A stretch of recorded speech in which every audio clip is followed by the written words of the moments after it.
La semaine dernière, quand on est revenu de notre périple en cabane dans les arbres et que l'on s'est arrêté dans notre petit village artisanal, j'ai vu en fait un espèce de petit mobile qui était fait avec des mini-grues et ça faisait très très joli. Alors je pense que c'était destiné à une chambre d'enfant, mais moi j'ai plus envie de le faire dans un cadre ornemental.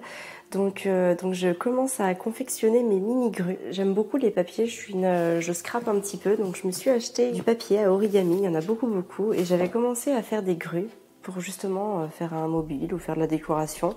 Et en fait elles sont trop grandes, c'est vrai que par rapport au mobile que je veux faire, c'est trop grand. Et les petites sont très appropriées. Par contre, c'est très difficile à faire des toutes petites parce qu'au niveau pliage, c'est beaucoup plus pointilleux. Mais bon, je vais en faire à peu près 8.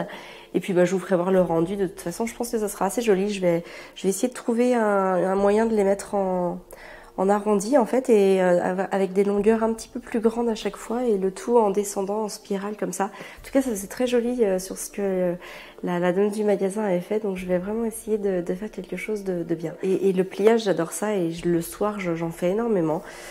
Que ce soit du scrap, du cartonnage, du bricolage en règle générale, parce que ça me détend et ça me permet vraiment de penser à beaucoup de choses. D'une manière générale, je le fais dans le calme ou alors juste avec un petit fond sonore ou je peux aussi discuter avec Fabien, mais je veux dire, il n'y a pas de télévision, il n'y a pas de radio, il n'y a rien qui vient me perturber. Je pense que à ce que j'ai envie de penser ou alors je suis dans une discussion. Mais c'est tout. Et justement, en fait, le sujet d'aujourd'hui, je voulais vous parler de notre façon de prioriser certaines choses. Parce qu'il y a énormément de choses du quotidien qui arrivent avec nos enfants, comme des crises par exemple, qui arrivent par une mauvaise gestion des priorités. Et pourtant, revoir ces priorités, ça peut vraiment aider à gérer les crises des enfants en amont. Donc je vous explique tout ça.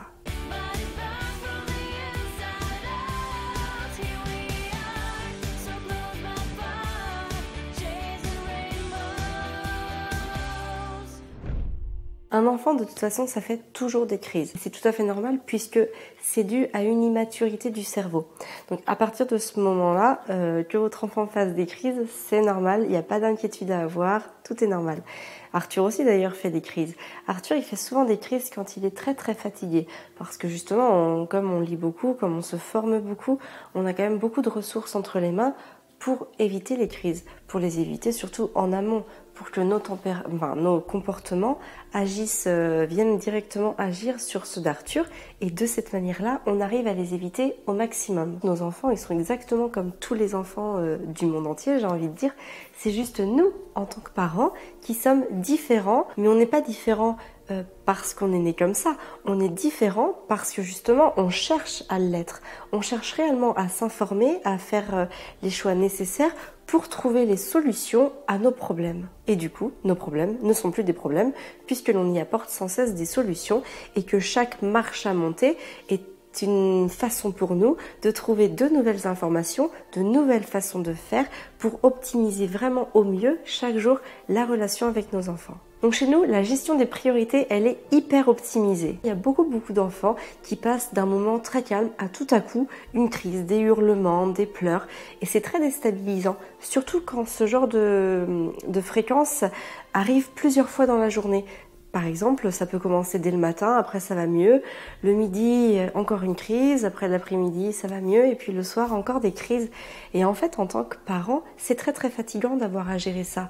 Parce que notre cerveau, à nous, en tant que parents, il n'est pas fait pour réagir à chaque fois au quart de tour avec patience à ces choses-là. Forcément, l'enfant est dans un état d'énervement, un grand état de tension, d'énervement qu'il a emmagasiné. Et forcément, quand on se retrouve devant quelqu'un qui est comme ça, eh bien, ça déborde sur nous. Et le risque, c'est que nous aussi, nous reproduisions ces états de tension et ces cris et cette crise d'ailleurs d'une manière générale. Alors dans ces moments-là, il y a plusieurs solutions qui s'offrent à nous. On peut crier de plus en plus fort pour se faire entendre. On peut se moquer de l'enfant, on peut même ironiser sur sa façon de réagir. On peut le rabaisser.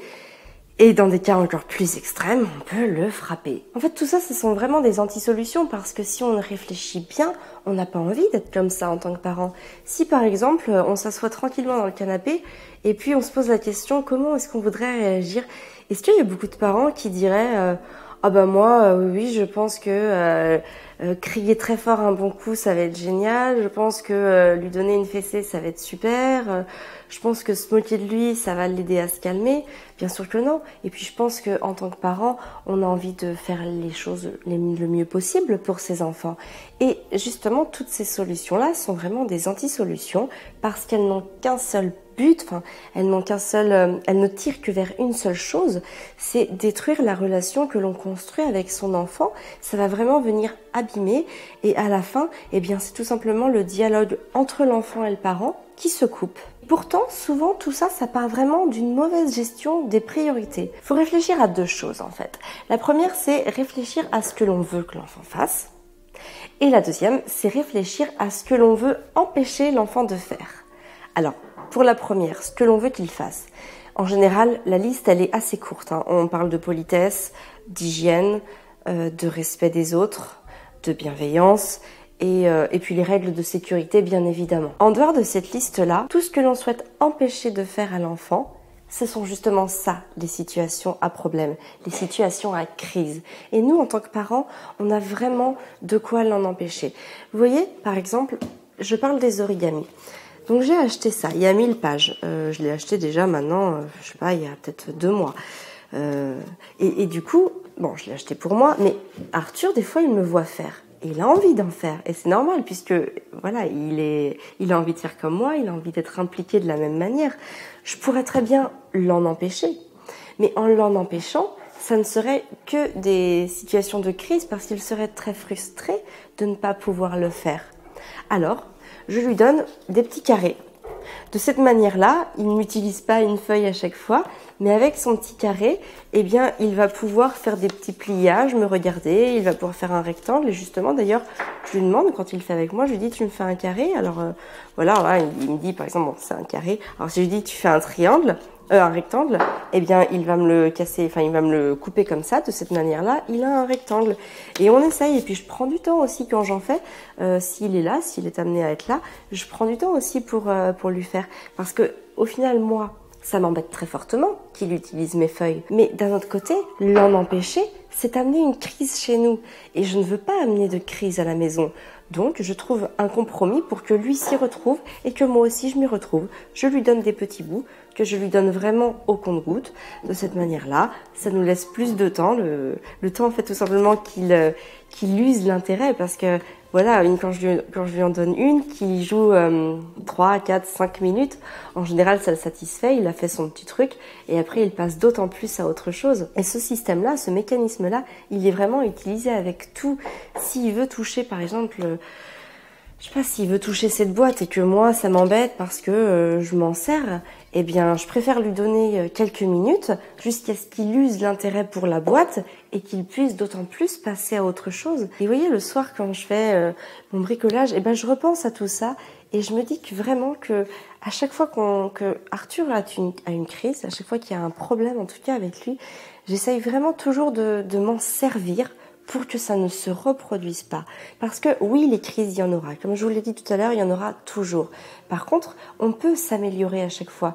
Parce que quand on repense à la crise, on repense au point de départ qu'il y a eu, eh bien, il y a moyen de faire autrement, justement en repartant du point de départ et en réfléchissant à une autre alternative. Une alternative dans laquelle le parent et l'enfant seront gagnants. Alors je suis en train de préparer un gros atelier sur la gestion de crise parce que ce sont ces crises qui viennent au quotidien détériorer la relation que l'on a avec nos enfants. Et dès que l'atelier sera prêt, je vous en reparlerai. Moi je vais continuer mes petits origamis. Je vous souhaite une très belle soirée. Prenez soin de vous et de vos enfants. Vous avez acheté quoi? Des artisans. Si on veut voir les petites graines d'un peu plus près.